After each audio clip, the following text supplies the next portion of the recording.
Buenas noches. Nos encontramos nuevamente para seguir reflexionando en torno al Evangelio de Juan, capítulo 4. Esta vez los versículos 20 al 24. Continúa la conversación entre la mujer samaritana y Jesucristo. Ella le responde: Nuestros padres adoraron en este monte, y vosotros decís que en Jerusalén es el lugar donde se debe adorar.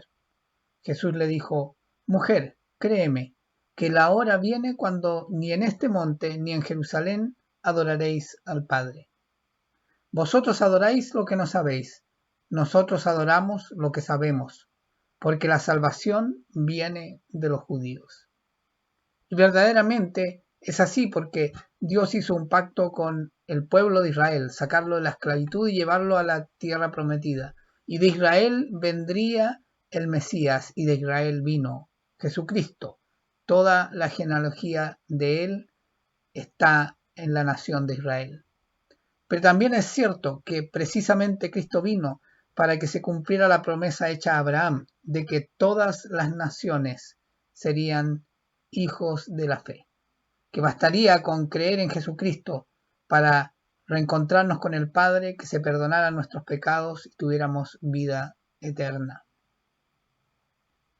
Muchas cosas ha aprendido esta mujer samaritana en este encuentro con Jesucristo. Le han sido reveladas muchas cosas, y ahora en el versículo 23 se agregará una más. Cristo agrega lo que ya le ha dicho a la mujer samaritana, esto: mas la hora viene, y ahora es, cuando los verdaderos adoradores adorarán al Padre en espíritu y en verdad, porque también el Padre tales adoradores busca que le adoren. Dios es espíritu, y los que le adoran en espíritu y en verdad es necesario que adoren. Muchas cosas podríamos decir de estos versículos, especialmente de este versículo 23 y de el adorar en espíritu y en verdad. Pero hoy quiero concentrarme en una contextualizada a nuestra vida de hoy, a este contexto de pandemia de coronavirus, de cuarentena, de una vida trastocada de lo normal y lo cotidiano. Creo fehacientemente que solo el Espíritu nos puede revelar al Padre a través del Hijo, y solo el Espíritu puede producir una obra de transformación en nosotros para que verdaderamente adoremos a Dios. Y esto tiene que ver con una vida transformada, tiene que ver con una vida en relación con Cristo y con Dios en su plenitud, Padre, Hijo y Espíritu Santo. Oseas 6:6 nos revela esta perspectiva correcta del entender de la adoración. Quiero que demuestren amor, no que ofrezcan sacrificios. Más que ofrendas quemadas, quiero que me conozcan. En otra versión dice: misericordia quiero y no sacrificios. Dios no quiere el camino de la religión, porque el camino de la religión no es efectivo, no funciona para reencontrarnos con Él. El camino de la religión son formas, muchas veces llenas de hipocresía. En cambio, lo que Él quiere es una relación verdadera, vital, cotidiana, del día a día, no de un momento y un lugar, de una vida en relación con Él. Es tan importante este principio que será recogido en el Nuevo Testamento, por ejemplo en Mateo 2 veces, en Mateo 9 del 10 al 13, cuando Cristo come con pecadores, en Mateo 12 del 1 al 8, cuando los discípulos cogen granos de trigo para alimentarse y es un día sábado, un día de descanso. Ambas escenas nos hablan de los problemas que genera la religiosidad para tener una vida espontánea con Dios, una vida realmente vivida con Dios. Lo que Él quiere es un corazón transformado, una vida transformada que muestre que Él existe, que Él es verdadero y que queremos tener una relación con Él y que la tenemos. Por eso, cuando a Cristo se le pidió resumir la ley, Él la resumió haciendo referencia a Deuteronomio 6:45. Escucha, Israel, el Señor es nuestro Dios, solamente el Señor. Ama al Señor tu Dios con todo tu corazón, con toda tu alma, con todas tus fuerzas. Mateo 22, 37 y 38, Marcos 12, 30, Lucas 10, 27 recogen esta esencia de la ley, descrita por Cristo como el resumen de la ley.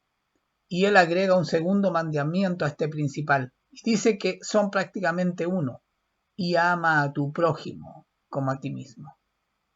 La esencia de la adoración es una vida volcada a Dios, y porque está volcada a Dios, volcada al prójimo, porque tenemos claro quiénes somos.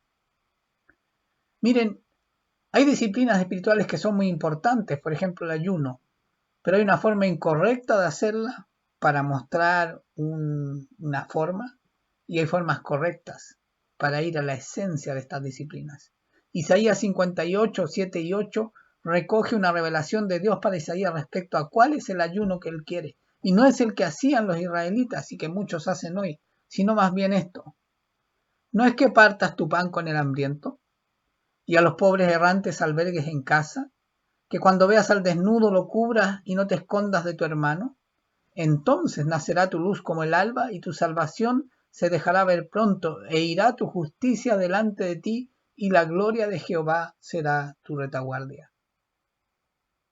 Eso es adorar en espíritu y en verdad.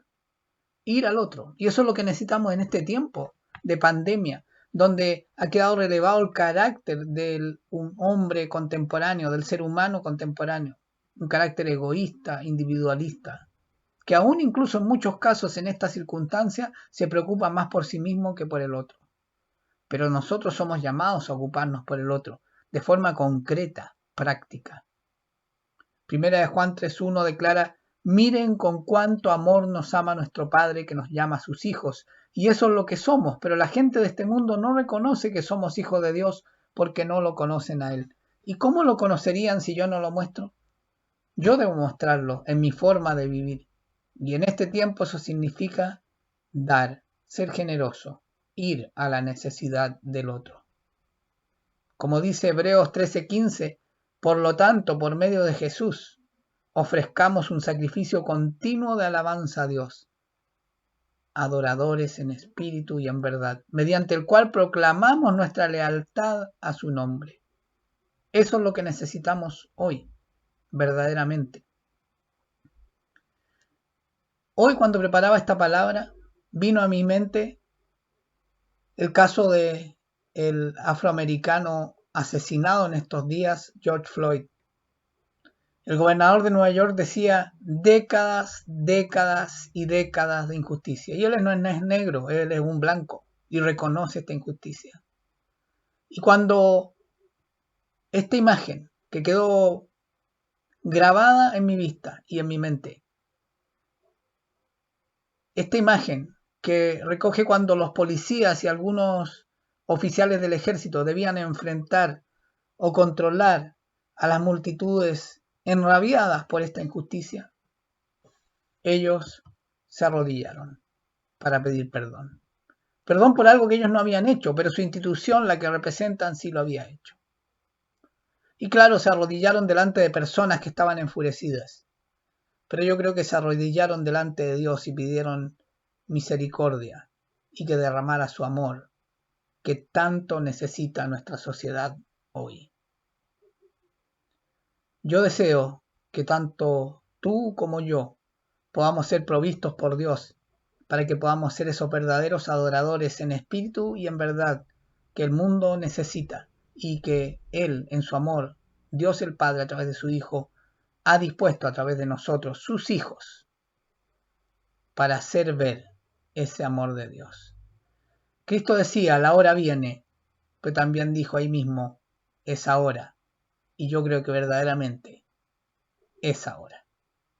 Que Dios te bendiga.